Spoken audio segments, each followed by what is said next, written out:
최근에 어떤 분이 제 설교 영상을 보시고 그러세요.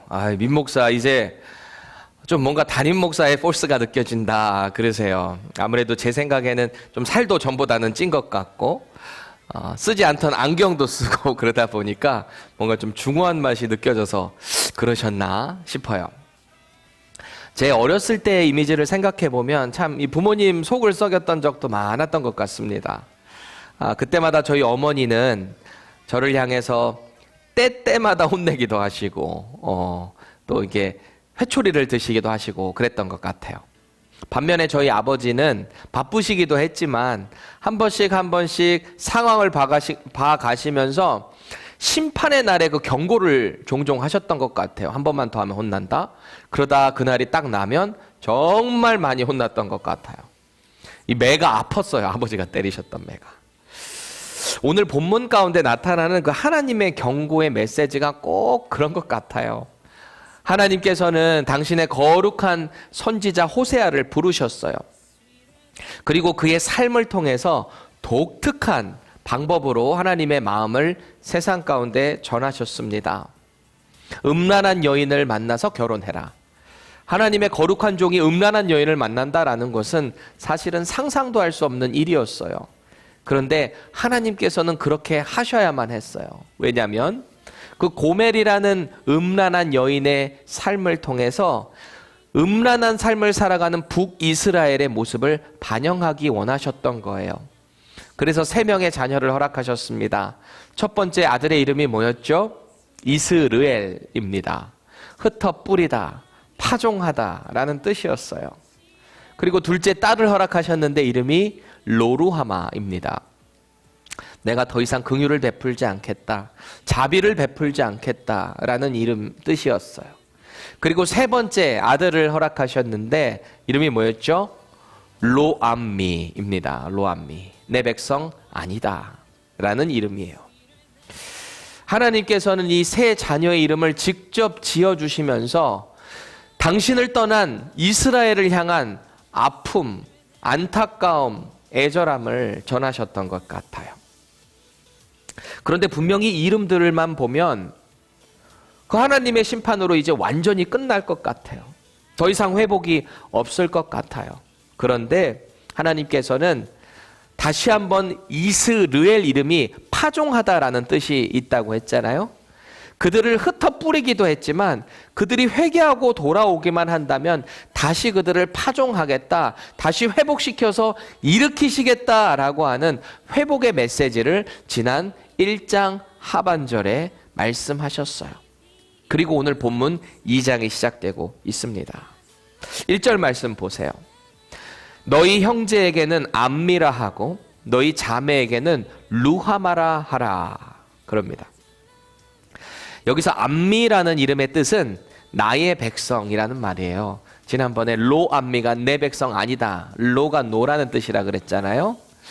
그리고 루하마는 무슨 뜻인가? 나의 사랑하는 자라는 뜻입니다.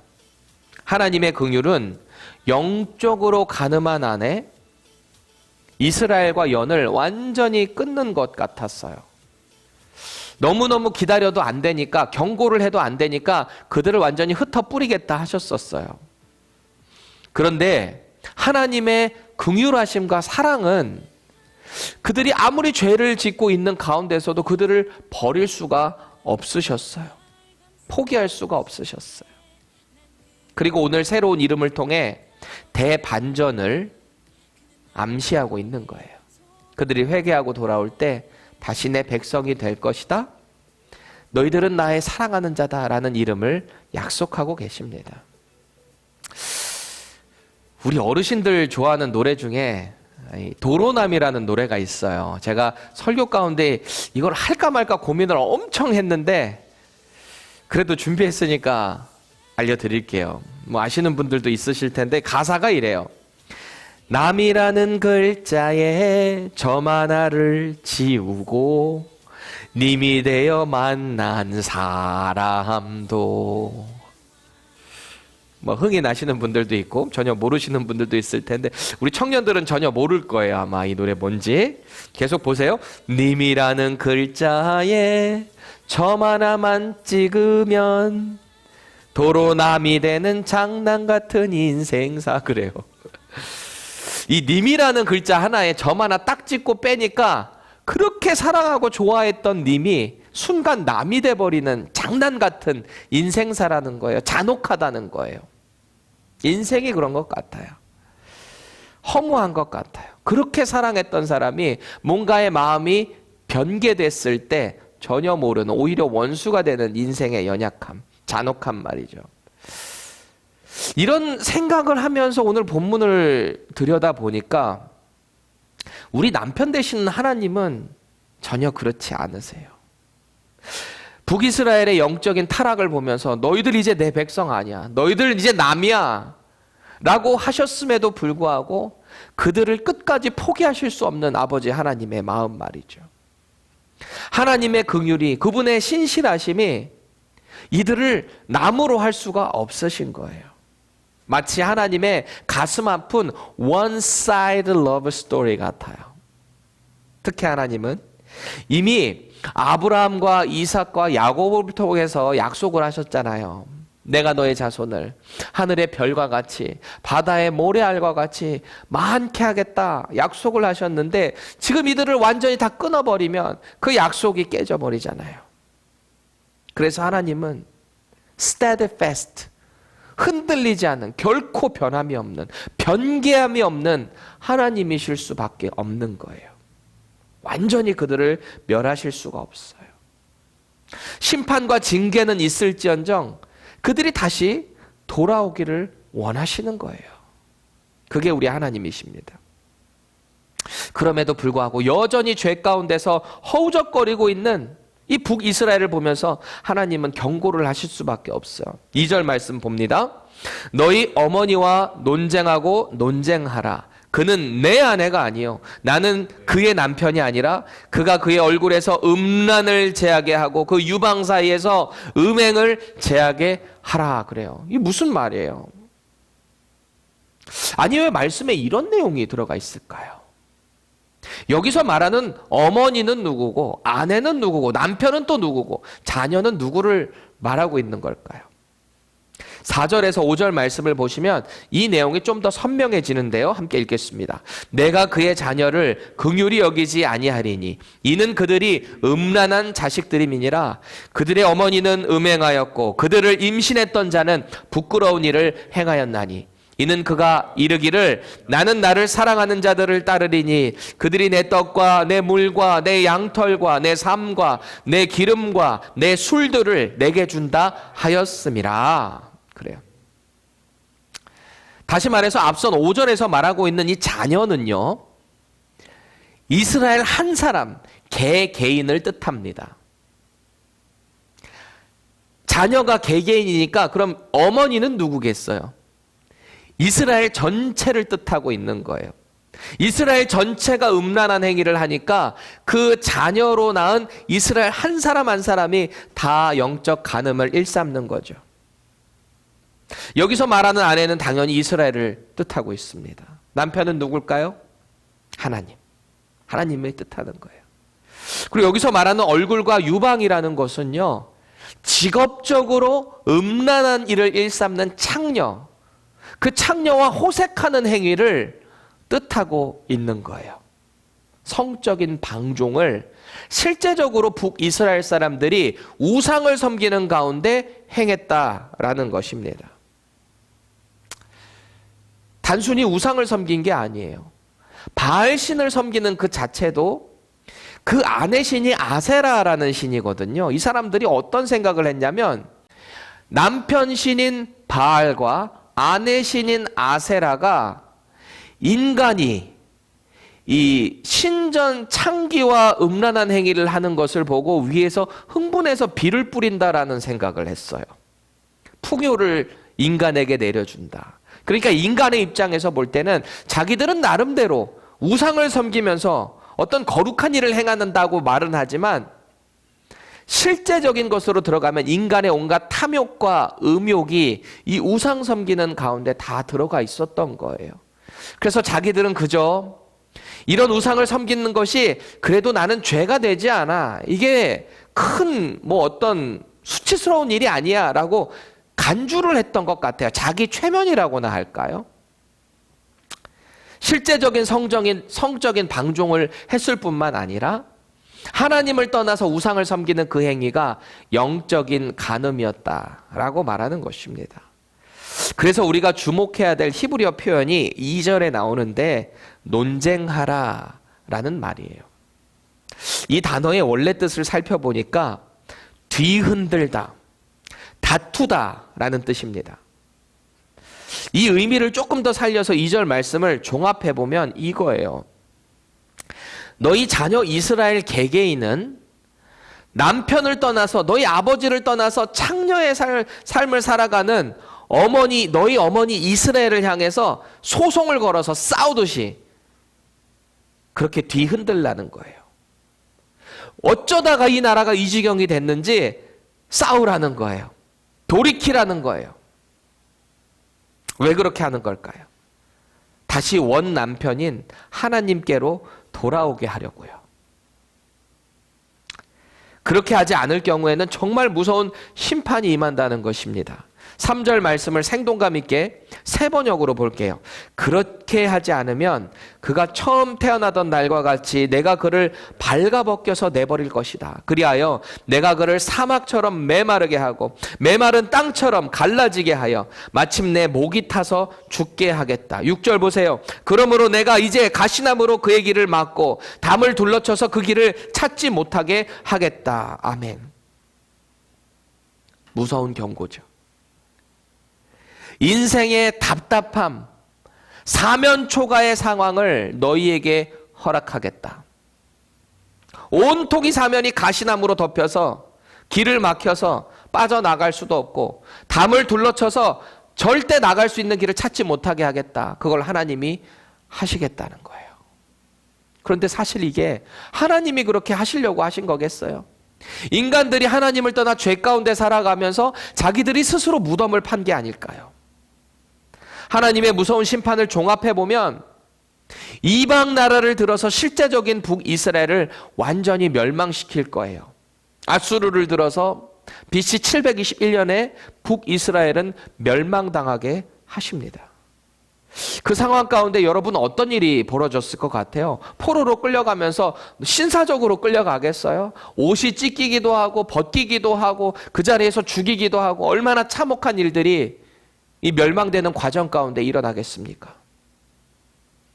마치 옷이 홀딱 벗겨짐을 통해서 당하게 되는 그 수치심이 너희들에게 있을 것이다 경고하시는 거예요. 그때가 되면 무슨 마실 물이 그렇게 있겠어요? 포로로 끌려가는 주제에 죽는데 무슨 그런 물이 있겠어요? 말려 죽이시겠다는 거예요. 그리고 이스라엘에게 주셨던 모든 복을 거둬들이겠다라는 것입니다. 여러분, 왜 하나님이 이토록 무서운 경고의 말씀을 하실까요? 왜 이렇게 무서운 심판을 당신의 백성들에게 경고하고 계실까요? 왜냐하면 이스라엘은 지금 엄청난 착각을 하고 있기 때문이에요. 무슨 착각을 하고 있을까요? 5절 보세요. 중반절에 보시면 이들은 남편 하나님을 버리고 간음하고 있는데 한다는 소리가 이래요. 나는 나를 사랑하는 자들을 따르리니. 여전히 정신 못 차리고 하나님을 떠나서 나 하나님 없이도 살 수 있다라고 하는 착각을 하고 있습니다. 당시 북이스라엘은 그때 당시에 다스리던 왕들이 있잖아요. 특별히 지금 호세아가 사역하던 그 시대에는 여로보암 2세라고 하는 아주 탁월한 정치적인 수완이 있었던, 센스가 있었던 사람이 왕으로 있었어요. 19명들의 왕 중에 많은 학자들이 그래요. 북이스라엘을 가장 왕성하게 흥왕되는 나라로 만든 왕이 이 여로보암 2세다라고 그렇게 평가하기도 합니다. 그런데요, 나라가 언제 망할지 모르는 그런 상황을 이 사람들은 전혀 생각하지 못한 거예요. 북이스라엘이 살아남으려면 아수르라는 강대국을 섬겨야 했어요. 그들에게 철저히 어떤 섬김을 가져가면서 뭐 조공도 바치면서 뭐 안전도 보장받을 뿐더러 때로는 어떤 선물도 받을 수도 있었겠죠. 애굽으로 의지하면서 애굽을 통해서 누리는 뭔가의 그 혜택이 있었겠죠. 양쪽의 눈치를 봐가면서 그런 정치적인 수완이 이 여로보암 2세가 있었단 말이에요. 그런데 그 보호가 영원할 수 있었을까요?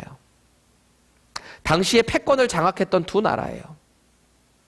애굽으로부터서 혹은 이 아수르로부터서 하나님을 점점 멀리하는 이스라엘 백성들 가운데 하나님이 경고하시는 거죠. 영원한 나라는 없는 거다. 이 땅에 영원한 것이 어디가 있어요? 그렇게 영원할 것 같았던 이 아수르도 바벨론에 의해서 망했잖아요. 바벨론은 또 누구에 의해서 망했어요? 바벨론을 이 페르시아가 망하게 하잖아요.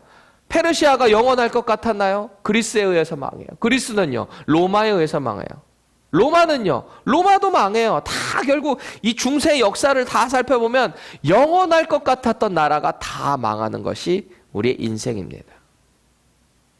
우리가 누리고 있는 인생의 모든 것들은 결국 다 무너지기 마련이에요. 하나님을 떠나서 하나님 없이도 살 수 있다는 그 착각은 결국 망해가는 그 과정 가운데 깨닫게 될 날이 올 것입니다. 영원한 것은 없어요. 부귀영화도 젊음도 마찬가지예요. 특히 물질은 영원하지 않습니다. 때로는 있기도 하지만 때로는 다 잃어버릴 수도 있어요. 저는 이게 참 감사해요. 늘 물질이 없이 살아서 그랬던지 모르겠지만 없어도 늘 풍요로워요. 왜요? 언제나 부어주시는 하나님, 인도하시는 하나님이 있으니까 당당한 거예요. 그런데 세상 사람들은 그렇지 않은 것 같아요. 물질을 잃었다고 목숨까지 포기해버려요. 사실은 이게 목숨까지도 내가 스스로 결정할 수 있다라고 하는 착각에서 오는 게 아닐까요? 북이스라엘도 마찬가지였어요. 5절 말씀에 보면 그들이 쫓았던 것들은 모두 이방신을 섬기는 것과 밀접하게 관계가 되어 있습니다. 떡과 물은 음식이죠. 양털과 삼은 못이 옷을 뜻해요. 모시로 만든 옷. 이것은 옷이죠. 둘 다 옷을 뜻해요. 어떤 인생이 누리는 안락함, 안정감을 뜻할 수 있겠죠. 그리고 기름과 술은 세상의 향락을 뜻합니다. 다시 말해서 이방 나라인 애굽이나 아수르로부터 받은 선물들이 있었을 거예요. 그것을 통해서 멀리하게 되는 독이 된 거예요. 우상을 섬긴다는 명목하에 어떤 선물도 받았을 거고 그날의 문화도 그대로 가지고 왔을 거고 말이죠. 점점 하나님을 멀리하게 되는 이들의 모습입니다. 그러니까 사탄이 계속 마음속에 속삭이는 거예요. 거봐, 하나님 없이도 살 수 있잖아. 네가 지금 누리고 있는 모든 것들 다 네가 한 거야. 하나님이 뭘 해? 교만을 심어주는 것입니다. 인간의 착각. 하나님 없이도 살 수 있다는 교만인 것입니다. 그래서 이들의 모습을 바라보시면서 우리 하나님께서 너무너무 가슴 아파하세요. 8절 봅니다. 곡식과 새 포도주와 기름은 내가 그에게 준 것이요 그들이 바알을 위하여 쓴 은과 금도 내가 그에게 더하여 준 것이거늘 그가 알지 못하도다. 그래요. 참 하나님의 안타까운 마음이 전해지지 않으시나요? 그거 다 내가 준 건데 너희들 내가 준 거 가지고 우상 섬기고 있구나.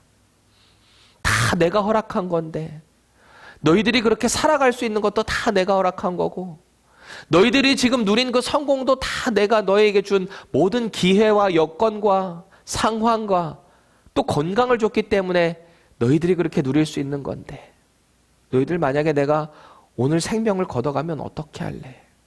하나님이 그렇게 안타까워하시는 것 같아요. 모든 것이 다 하나님께로부터 왔습니다. 그런데 그것을 알지 못하기 때문에 하나님은 오늘 이스라엘에게 그 심판의 경고를 하시는 거예요. 9절 말씀 세 번역으로 봅니다.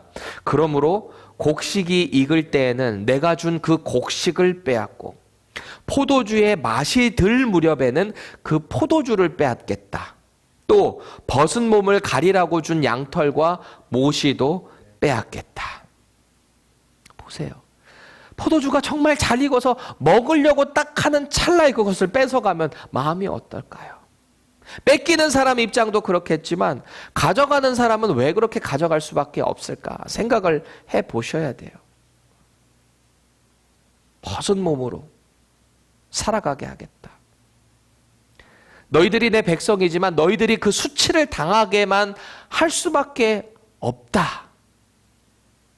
왜냐하면 너희들은 나를 떠나서 착각하고 살고 있기 때문이다 라는 거예요. 징계를 내리시면서 아픈 마음 가운데 계속 선포를 하세요. 때로는 제가 제 아들들을 이렇게 훈육을 하거나 맴매를 들 때 그렇습니다.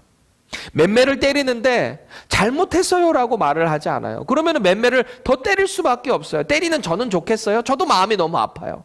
그런데 맴매를 때리면서도 속으로는 저는 이렇습니다. 빨리 잘못했다고 해. 빨리 다시는 안 그러겠다고 해. 그러면서도 때릴 수밖에 없는 아버지의 마음. 오늘 하나님의 마음이 그러지 않으실까요? 징계를 내리시면서도 빨리 회개하고 돌아와. 나에게 돌아와.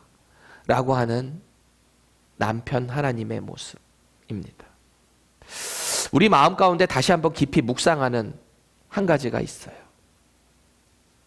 꼭 기억해야 돼요. 지금 우리가 누리고 있는 것 중에 저와 여러분들이 지금 누리고 있는 것들 중에서 하나님이 주시지 않은 것은 하나도 없다라는 사실입니다. 우리의 재산, 가족, 인맥, 심지어 우리가 살아가는 이 생명도 다 하나님이 허락하신 거예요. 하나님이 허락하셨다면 이 모든 것들이 누구를 위해서 쓰여야 할까요? 하나님. 이 모든 것들은 우리 스스로의 만족과 안정을 위해서 쓰이면 안 돼요. 물론 인조이 하면서 살아갈 필요 있어요. 하지만 중요한 것은 이 모든 것이 하나님으로부터 왔다면 인조이 하면서도 하나님께 모든 영광을 돌릴 수 있는 그런 신앙의 자세가 저와 여러분들에게 필요한 것입니다. 오늘 하나님께서 그 한탄을 하시잖아요.